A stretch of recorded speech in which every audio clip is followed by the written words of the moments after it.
सप्रेम साहेब बंदगी साहेब, हमारे दूर दूर से आए अतिथि, संत समाज, माता और बहनों, आज का उपदेश है बीजक रामायणी नंबर 11 से।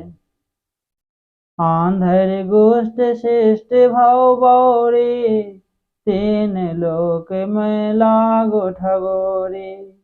ब्रह्मा ठग्यो नांग कह जारे, देवता सहित ठग्यो त्रिपुरारी। सतगुरु कहते हैं, तामसी मन माया की कथा में सृष्टि के समस्त जीव विवेकहीन हो गए। तीनों लोकों में मन माया की ठगोरी लगी है। इसी मन माया ने ब्रह्मा जी को उनकी अपने ही सृष्टि में कई बार विमोहित करके ठगा और जाकर शेष नाग को पृथ्वी का भार उठाने का बीड़ा देकर ठगा। इसी ने देवताओं सहित शंकर जी को भी ठगा। राज ठगोरी विष्णु पर परए, 14 भुवन केर चौधरी। आदि अंत जाके जल कन जाने, ताकि डर तुम काहे के माने।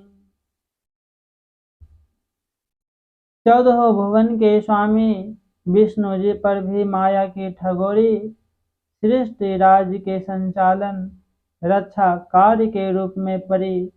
ज्ञानियों ने जिस माया के आदि अंत को जल कण के समान क्षणभंगुर जाना, उसका डर तुम क्यों मानते हो। सतगुरु कहते हैं, माया अनादि होते हुए भी शांत कही जाती है, और तुम जीव अनादि अनंत हो। तुम माया के अनुचर नहीं हो, प्रत्युत मायापति परमात्मा के अभिन्न अंश हो। अपने स्वरूप को भूलकर माया सक्त हो जाने के कारण ही माया तुम्हें नाना नाच नचाने में सक्षम हो पाती है। अतः माया से तुम भयभीत नहीं हो। अपने स्वरूप को पहचान कर इससे मुक्त हो जाओ। बेउतंग तुम जाति पतंगा, जम घर कियो जियो को संगा। नीम कीट जस नीम पियारा, बिख को अमृत कहाँ गमारा। उतंग का अर्थ है ऊंचा, ऊंची अग्नि शिखा के समान। स्वरूप को भूलकर और माया में आसक्ति के कारण,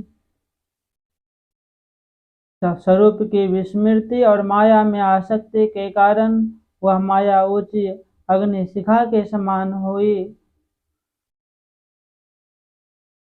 स्वरूप की विस्मृति और माया में आसक्ति के कारण वह माया ऊंची अग्नि शिखा के समान हो गई, और तुम उसमें कूदकर जल मरने वाले पतंगे के समान हो गए।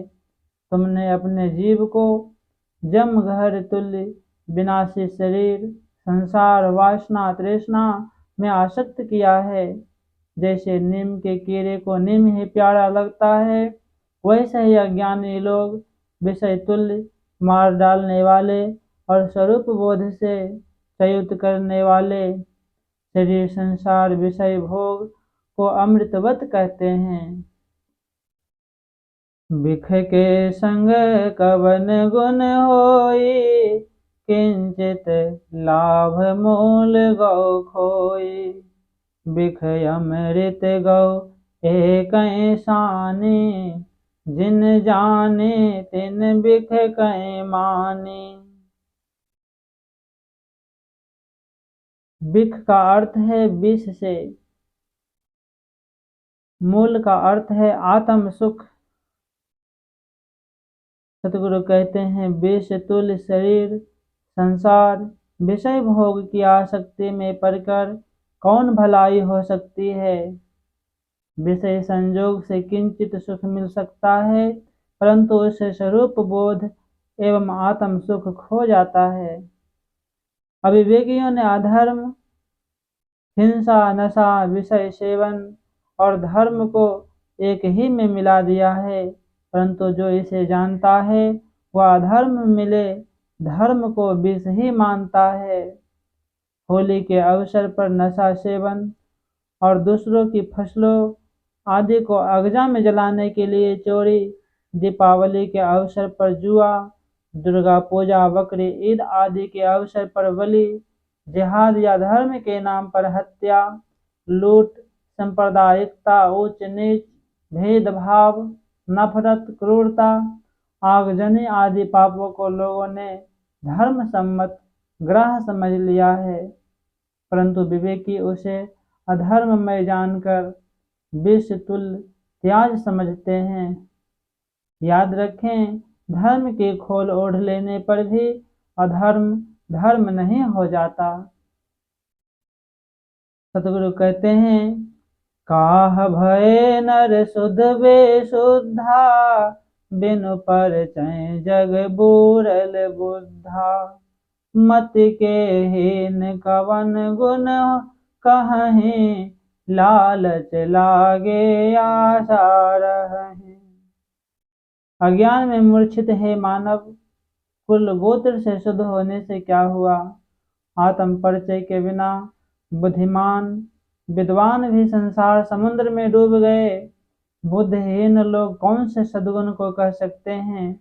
उन्हें तो मिथ्या संसार सुख का लालच लगा रहता है, जिससे वे विषय भोगों की आशा में बंधे रहते हैं। मुआ है मर जाओगे, मुए की बाजी ढोल, सपन सने ही जग भया, सहेदाने रह गयो बोल। सतगुरु कहते हैं, वासना ग्रस्त होकर अनंत बार मरे हो, फिर मरकर कहीं जाओगे। चतुर्दिक मृत्यु का ढोल बज रहा है। शरीर संसार का सत्य एकमात्र मृत्यु है, फिर भी जगत के प्राणी स्वप्न तुल्य संसार के प्रेमी हो गए हैं। तुम मर जाओगे तब तुम्हारी पहचान चर्चा मात्र बनकर रह जाएगी, वह भी कुछ दिनों के लिए। इससे अच्छा है असत्य की वासना त्याग कर सत्य की पहचान करो। बोलिए भक्त वत्सल बंदी छोड़ सतगुरु कबीर साहेब की जय। सत्य नाम साहेब बंदगी साहेब।